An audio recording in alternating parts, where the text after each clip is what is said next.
अशा माझं सासर माहेर तेच गाव असताना आम्ही 7 बहिणी एक भाऊ होतो आणि 7 बहिणी एक भाऊ होतो. तर एक बहिणीची 9 महिन्याची असताना आई गेली. मग आई गेली तर सगळं जाते ना, सगळं जाते. आजकाल आई खरं म्हणलं घरातला आई आहे आणि एक शिर्क महिला असते घरामध्ये. पण माझ्या वडिलांनी आई गेली पण त्यांनी दुसरं लग्न नाकारताना 7ही मुलींना सांभाळलं आणि सांभाळलं. त्यांची खूप गरिबी होती, गरिबीला बोल नसते, गरिबी खूप होती. पण सगळ्या मुलींना शेती काम शिकवलं, समाजात कसं राहायचं, कसं बोलायचं. जसे शाळेमध्ये सर शिकवतात ना, माझे वडील 4 महिन्यांनी मुली जवळ घ्यायचे आणि ते ज्ञान शिकवायचे. समाजात कसं राहायचं, कसं बोलायचं, कसं वागायचं, कसं काम करायचं. चांगल्या कामामध्ये मरून निघायचं पण सरून निघायचं नाही. गरिबी आली तर लाजू नये, श्रीमंती आली तर माजू नये. टाकीचे गाव सोसल्याशिवाय देवपणा येत नाही. चांगल्या कामात मरून निघायचं, सरून निघायचं नाही. त्यांचा शेवटचा एक शब्द होता का 7 मुली होत्या, आई नव्हती. जिथं लग्न करून देईल ना तिथंच राहायचं, माझ्या नावाला बाटाने लावायचा. हे वडिलांचे संस्कार होते आणि खरं हे संस्कार 7ही बहिणींनी आज जपले. आणि तो त्या टायमाला एक एक चांगला शब्द मी माझ्या डोक्यात साठवून ठेवला. आता कागद लिहून ठेवतात, मी माझ्या डोक्यात साठवून ठेवला. गरिबी असल्यामुळं 12 वर्ष माझं लग्न झालं त्याच गावामध्ये. आणि लग्न झालं इकडं पण मला शेती काम होतं, शेत आणि घर एवढंच माहिती होतं. पण काही दिवसांनी 2-3 वर्षाच्या नंतर मी खूप गरिबाची मुलगी होती. आणि आता ते सांगायला नकोय, गरिबाची मुलं असले त्यांचा कसा छळ करायचा तो. मला नंतर माझा खूप छळ चालवला का तर माझ्या मिस्टरांचं दुसरं लग्न करून द्यायचं होतं. मग मी गरिबाची मुलं असलो, मी 40 वर्ष गायच्या गोठ्यात प्रवास केला. 4 बाळांना जन्म गायच्या गोठ्यामध्ये दिला. आणि सकाळचं बाळ जन्मलं, संध्याकाळचं जन्मलं तर सकाळचं मी सगळं रोजचं काम आहे ना महिलेचं, बाहेरचं बरं का, घरातलं नव्हतं मला काम, बाहेरचं 20-25 जनावरांचं शेण, पाणी, दूध काढणं, सगळं काही 1 किलोमीटरवरून 3-3 हांड्यानी पाणी आणणं. हे काम मला एक दिवस सुद्धा चुकलं नाही. दररोज करायचे हे काम. संध्याकाळचं बाळ जन्मलं तर सकाळपासून ते काम माझं सुरू झालं. आणि 5 दिवसापासून पाठीची बाळ बांधून मी शेतीमध्ये काम केलं. आता करीन का कोणी? 5व्या दिवसापासून 7व्या दिवसापासून शेतीत काम केलं. त्याच्यामध्ये माझा प्रवास तर खूप कठीण आणि मला नुसते मुलंच व्हायला लागली बाई. 3 मला मुलं झाले, 3 मला जास्त अखेरच्या मुलीची. पण एवढा प्रवास कठीण तरी 3ही मुलं झाले. नंतरचा मुलगा मी कोणाला तरी द्यायला लागले आणि कोणीतरी मला मुलगा घेऊनच मुलगी द्यावा, पण नाही कोणी दिली. 4थ्याने मला एक मुलगी झाली. आणि म्हणजे काम करताना मी ऊसतोडी कामदार होते. काही दिवसांनी मी ऊसतोडी कामदार आले. त्याच्यानंतर माझ्या मोठ्या मुलाने 10वीची शाळा सोडली तेव्हा मला असं समाजात काहीतरी करता येऊ लागलं. मग मी बचत गटांमध्ये गेले, बचत गट तयार केले, बचत गटाचे कामं करायला लागले. पण मी शिकलेले नाही ना, त्याच्यातही मला खूप अडचणी. माझ्या मोठ्या मुलाने 10वीची शाळा शिकला होता, काम शाळा सोडून दिली. त्याच्याकडून लिखाण काम करून घेतलं आणि तेव्हापासून आता 10-5-20 बचत गट मी अजून चालू येतो. आणि त्याच्यानंतर 3,500 महिलांचे बचत गट तयार केले. शिक्षण नाही करता, गावोगाव 3,500 महिलांचं बचत गट तयार केलं. ऊस तोडून गेले का मला समाजात चांगलं काम करायची अपेक्षा होती. पण मला माझं गाव सोडून आणि हे काम सोडून कुठंच माहीत नव्हतं. बचत गट तयार केले. बचत गटातून मी पाऊस पडला, डोक्यावर पाणी आणायचं, बैलगाडीनं आणायचं, रोपं तयार करू लागले. रोपं तयार करून पाऊस पडला का बचत गटाला एक रोपं देऊ लागले. रोपं कशाचे? शेवगा, हातगा, कढीपत्ता, पेरू, लिंबू, पपई हे रोपं मी महिलांना देऊ लागले. नंतर हळदी कुकाचा कार्यक्रम घ्यायला लागले. माझ्याकडे पैसा नसायचा बरं का, हळदी कुकाचं काहीतरी वाण आणून महिलांना द्यायला. मी एक रोपच महिलांना द्यायला लागले. 5 वर्ष मी रोपं दिले आणि तेव्हापासून बियाचे पाकिट देते. पण असं बाजारचं वाण नाही मी देत, बियाचे पाकिट देते महिलांना. मग ह्या कार्यक्रम करीत असताना हा गावठी खाण्याचा, हायब्रिड खाण्याचा, केमिकल खतांचा, औषधाचा, माझ्या शेतामध्ये जेव्हा केमिकल खतं आले, औषधं आले, हायब्रिड बेन आलं तेव्हापासून घरात आजार सुरू झाले. मला 10 किलोमीटर 20 किलोमीटर पाठीची बाळ बांधून दवाखान्यात जावं लागायचं. रस्ता पण नव्हता माझ्या गावाला तोपर्यंत. मला दवाखान्यात जाता एक दिवस विचार आला मला माझं बालपण, माझा परवाच आठवलं का माझा परवाच एवढा कठीण होता तरी कुठले आजार नव्हते. माझं कधी बाळ सुद्धा आजारी झालं नाही. 7 दिवसापासून शेतामध्ये उन्हात आणत मी काम करायचे, पाऊस असो पाणी असो, तरी कधी आजारी मी पण नाही, माझे बाळ पण नाही आजार झाले. मग आता तर घरात सुविधा झाल्यात, हे आजार काय येतात, कुठून येतात, का सुरू झाले. पाठीची बाळ बांधलेलं होतं, दवाखान्यात पाय पाय चालले होते, विचार करीत गेले, विचार करत आले, तेव्हा मला हे आजार शोधायचे का हे आजार का घरामध्ये येतात. दुसऱ्या दिवशी माझ्या शेतीमध्ये फिरले, शेजारची शेती पाहिली, एका आंब्याच्या झाडाखाली बांधव बसले. त्या बांधव बसून मी विचार केला का आपल्या शेतीत आपण पहिलं कोणतं बी पेरीत होतो, आता कोणतं पेरतोय, पहिले कोणते पिकं होते, आता कोणते पिकं. पहिले शेतीला रासायनिक खत औषधं नव्हते, किती प्रकारचे आता खत देतोय, किती प्रकारचे फवारे मारतोय. त्या आंब्याच्या झाडाखाली माझ्या लक्षात आलं की केमिकल खतांमुळे औषधांमुळे घरात आजार सुरू झाले.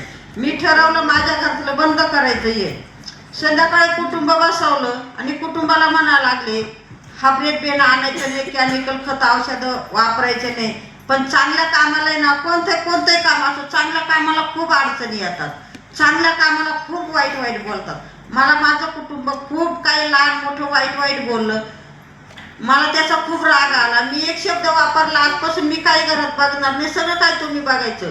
4 दिवसाच्या आत माझा एक नातू आजारी पडला आणि त्याच्याकडे मी दुर्लक्ष केलं. त्याच्या आई वडिलांनी अकोल्यात 5 दिवस ऍडमिट केला, संगमनेरला 3 दिवस, तिथून नाशिकला पाठवलं. संगमनेरला 4 दिवस होता तेव्हा मी 3ऱ्या दिवशी आले. त्याची जगायची पैसे घेता नव्हती, ते बाळ मी घरातच नीट केलं असतं. मला असं वाटलं का माझा राग हा मलाच काय मिळाला. नाशिकला पाठवलं ना, पण नाशिकला गेलो 1 रुपया सुद्धा दवाखान्याला राहिला नाही. असं एकच लग्नाचं मंगळसूत्र 2 मणी होते, ते नाशिकमध्ये मोडले. तिथून ते बाळ मुंबईला न्यावं लागलं. 1.5 महिना दवाखान्यात होतं, पण 1.5 लाख रुपये लागले. पण तिथं मला नातेवाईकांनी मदत केली, गावातूनही खूप लोकांनी मदत केली. 1.5 लाख रुपये लागले. हा परिणाम माझ्या स्वतःच्या घरात घडला. तिथून पुन्हा माझं कुटुंब मी सांगत तसं ऐकायला लागलं. घरी आले मला पिकाची शेती घाण ठेवावं लागली. आवताचे बैल विकले, म्हशी विकल्या, सगळं काही विकल्या गेलं. आणि मग मी हे गावरान गोळा करायला लागले. काही बी होतं माझ्याकडे, काही नव्हतं. कोणाकडून 1 बी आणली, कोणाकडून 2 आणले, कोणाकडून एवढे दाणे आणले. त्याचा मी सेंद्रिय पद्धतीनं विषमुक्त शेती करून खाऊ लागले. माझ्या घरातले आजार हळूहळू मला कमी दिसू लागले. मी नातेवाईकांना सांगायचे, बचत गटाला सांगायचे, पण तेव्हा लोक मला विडीच म्हणायचं. काहीतरी वेळ लागले, काहीतरी तिच्या डोक्यात भरले, काहीतरी सांगते, म्हणजे मला चांगलं कोणी म्हणत होतं. माझं काम पण मी सांगतच राहिले. त्या ठिकाणी बाईक संस्था एक बचत गटांबरोबर काम करायला आली. मी बिल आवाज शेतात चालले होते. ते आल्यावर मी डोक्यावर टोकरी गेले होते. ते आले तर परत मागं फिरले, वटेवर टोकरी ठेवून राहिले गप्पा मारे. एक पारनेर तालुक्याचे साहेब होते, जितीन साठे म्हणून, त्यांनी मला विचारलं मावशी कुठे चालत. म्हणले पाऊस पडला, चालेल शेतात बिलावं. म्हणे एवढे गचोडीत. म्हणले हो. म्हणे सांगा नाव. म्हणले अहो एवढे कुठे तुम्हाला नावं सांगू. त्यांनी मला नंतर विचारलं की हे कोणत्या बाजारातून आणले. पण ते बाजारातून नव्हतं आणलं, पारंपरिक गावरान होतं, जुनं होतं. मग हे त्यांना सांगितलं. ते म्हणे लोक नवीन आणतात, नवीन करतात, तुम्ही का जुनं ठेवलं. मग हे अनुभव मी माझे घरातले त्यांना सांगितले. ते गेले, 3ऱ्या दिवशी परत आले. तेव्हा मी राखेतून बी शाळेत होते. आणि मातीच्या मडक्यामध्ये राखेत जर बी ठेवलं ना, 3 वर्ष त्याची उगवण चांगली होती. आपल्याला पेरता येतं, लावता येतं.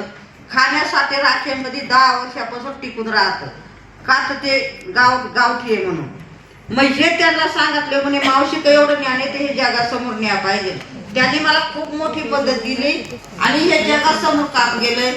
तर आता येत्या का आपण म्हणतो गावठीला पीक नाही म्हणतात ना, महिला काही गावरान असलं त्याला उत्पन्न नाही, पीक नाही, आहे ना. एका काडीपासून किती फुटवा होतं, एका दाण्यापासून किती दाणे तयार होत्या, एका बीपासून किती बी तयार होते. हे मी माझ्या स्वतःच्या शेतात शेतकरी गट, बचत गट आणून दाखवले. तिथून पुढे जगामध्ये बाहेर हे काम गेलं. मग आपण म्हणतो जुनं ते सोनं आहे ना, ते काय पडलं ना आता नाही. आपण ते जोपर्यंत गावठी खात होते तोपर्यंत माणसाला कुठलेच आजार नव्हते. आता घराघरामध्ये आजार घुसलेत ना, हे सगळे आपल्या खाण्यापायी आजार झाले. हो ना. आपण जे खायचं ते नाही खात, जे नाही खायचं ते खातो. शेतकरी आपले जे पीक आहे ते पिकवतेच नाही आणि काहीतरी पिकवतात. मग आपण काय पिकवायचं, काय खायचं, हे जे त्यांनी ठरवलं पाहिजे. ही काळी माती आपल्या अन्न देती माता ही वाचवली पाहिजे. आपला निसर्ग वाचवला पाहिजे. आपण ह्या मातीत किती किती तिचं तणनाशे किती विषारी खत औषधं देतोय. मग आपण आजार झाला कुठंतरी ऍडमिट होतो, कुठंतरी एखाद्या हॉस्पिटलमध्ये जातो, पण ही माती संपली तर हिला कोण डॉक्टर भेटेल, कोण वैद्य भेटेल? आहे का हो तुमच्याकडे उत्तर कोणाकडं? मातीला एखादा डॉक्टर वैद्य भेटेल का? मग आपण मातीचं पण आरोग्य राखलं पाहिजे नाही का? माती चांगली तर अन्न चांगलं, अन्न चांगलं तर माणूस चांगलं, आणि माणूस चांगला असलं तरच पुढची पिढी चांगली घडणार आहे. अन्न चांगलं असलं तर, माती चांगली असली तर. याच्यासाठी आपण माती जपली पाहिजे, आपण मातीवर सुद्धा कामं केले पाहिजे नाही का? आपली पुढची पिढी त्याच्याशिवाय चांगली घडणारच नाही, पुढच्या पिढीला शिल्लक राहणारच नाही. माझ्याकडं मग हे काम मी सुरू केलं. आज माझ्याकडं पाणी नाहीये, वरच्या पावसात जे गावठी वाहने ना ते हवेवर येतात, नुसतं मातीवर टाकलं स्वतःच्या ताकदीवर येतात, पण आपण गावठी काही ठेवलंच नाही. आपलं खाद्य काय होतं? ज्वारी, बाजरी नाही का, गहू. गहू आहे पण आता सगळीकडे गहू झाला. हा गहू पण आपला नव्हता. नाचणी, वरई, भात हे होतं. आपले भाज्या म्हणलं तर उडीद, तूर, मठ, मूग, हरभरे, मसूर हे आता राहिलंच नाही ना. सगळी चायना चायना चायना सगळीकडे झाली नाही का? आणि त्या चायनाला किती औषधं मारते, किती फवारे मारते, हा विचार नाही कोणाचा. मी सांगते जो शेतकरी चायना पिकवतो ना तो स्वतः कधीच भाजी खात नाही, पण आपण बाकी पैसे देऊन वीज घेतो ते आपण खातो, मग कुठेतरी आजाराला बळी पडतो. अहो आपले जुने माणसं 105 वर्ष 107 वर्ष जगत होते, आता 50 ते 60 वर्ष येत नाही. कुठून आले हे अटक आजार? का मुलींचे शिबिर व्हायला लागलं? पहिल्या मुली ह्या रूम मध्ये डिलिव्हरी झाली तर भीतीच्या त्या बाजूला माहीत नव्हत्या. आता बाळ एका हॉस्पिटलमध्ये एका दवाखान्यात आणि आई एका दवाखान्यात. कारण इथं जर शिबिर झालं ना तर सुविधा नाही. आमच्या संगमनेरला एखादी मुलगी डिलिव्हरी झाली ना तर बाळ लोणीला जाते, का तर तिला सुविधा नाही, काचा ठेवायला लागत, ते खूपच जन्माला आलं. मग हा प्रकार का होऊ लागला? हा अहो जुने लोक एक टायमाला चटणी भाकर खात होते, एक टायमाला उपाशी राहत होते, पण भुकी पण सुखी होती नाही का? मग हा सुद्धा आपण विचार करायला पाहिजे, तर आपल्या पुढची पिढी चांगली घडणार आहे. आणि मी सांगते बाळांना काय खायला द्यायचं काय नाही द्यायचं ना हे प्रत्येक महिलेनं ठरवलं पाहिजे. आपण सकाळची का पोराला कुरकुरे मुरमुरे ती मॅगी नाही का नाश्त्याला हे देतो, हे आपलं खाद्य आहे का?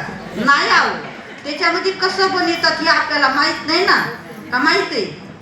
मग मी म्हणते त्या मुलाला चटणी भाकर द्या, आपलं घरातला काय नाश्ता करून द्या, पण खरंच हे खाणं खरंच तुम्ही बंद करा. आता लहान लहान बाळांना नंबर लागले. मी तर जवळजवळ 50 वर्षे बिगर चपलाची हिंडलेले काम केले, मला चप्पल सुद्धा पाहायला भेटत नव्हती. मग त्या टायमाला कुठे होते आजार? मग आपण सुद्धा आता एखादी महिला किती जरी आपण म्हणलो ना पहिल्या महिन्यापासून दवाखाना गोळ्या औषधं काम नका करू, वजन नका उचलू, तरी तिचं शिबिर होतं आणि तरी तिचं बाळ कुठेच जन्माला येतं. मग हा प्रकार का होतो का घडतो हा देश त्यांना समजला पाहिजे. मी म्हणते ज्याच्यात चमक आहे त्याच्यात धमक नाही, ते दिसायला चांगले ते आरोग्याला घातक आहे. आणि आजकाल आपण जे आरोग्याला घातक आहे तेच खातोय, जे आपण नाही खायचं तेच बघतोय.